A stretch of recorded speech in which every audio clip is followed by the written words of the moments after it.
दूसरा आता है अपने 58 डिग्री से जो कम जिसकी गाढ़ता होती है, मतलब थोड़ी ढीली अफीम, जिसको पहले बोलते थे वाटर मिक्स।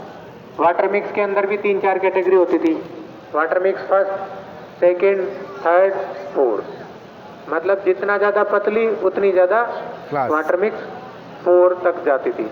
अब उस कैटेगरी को भी अब क्या कर दिया, सब मिला के एक ही कैटेगरी कर दिया, वाटर मिक्स ओनली। अब आपकी फर्स्ट, सेकंड, थर्ड का झंझट खत्म।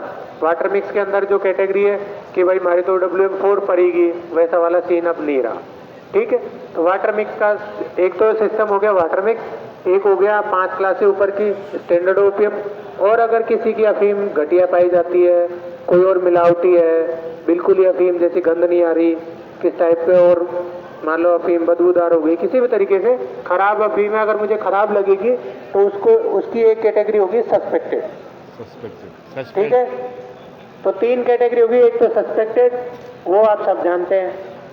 दूसरी कैटेगरी होगी वाटर मिक्स, और एक कैटेगरी होगी 5 क्लास से ऊपर की स्टैंडर्ड ओपीएम।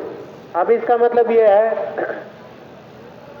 कि आपकी अफीम की यहाँ जो क्लास दी जा रही है, इस क्लास का कोई मतलब नहीं है, क्योंकि 5 से 10 दिन के अंदर आपका फैक्ट्री से रिजल्ट आ जाएगा। उस रिजल्ट में जो आपकी कंसिस्टेंसी आएगी और मॉर्फिन का जो परसेंटेज आएगा, उसके आधार पर ही आपको फाइनल पेमेंट करेंगे, और आपकी जो अफीम की जो सही क्लास है वो वहीं से मानी जाएगी।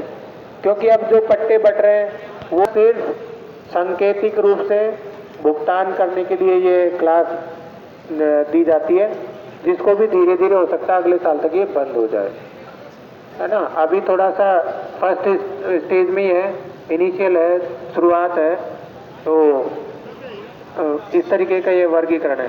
किसी को समझ में नहीं आया हो तो अलग से पूछ सकता है। समझ में आ गया? पब्लिकली मैंने अनाउंस कर दिया, सब लोगों के लिए, सब समझदार होंगे। बहुत साधारण भाषा में समझाया मैंने, समझ में आ गया? आप कोई किसी को दिक्कत हो तो फिर वो फाइनल फैक्ट्री के रिजल्ट का इंतजार करें, ठीक है।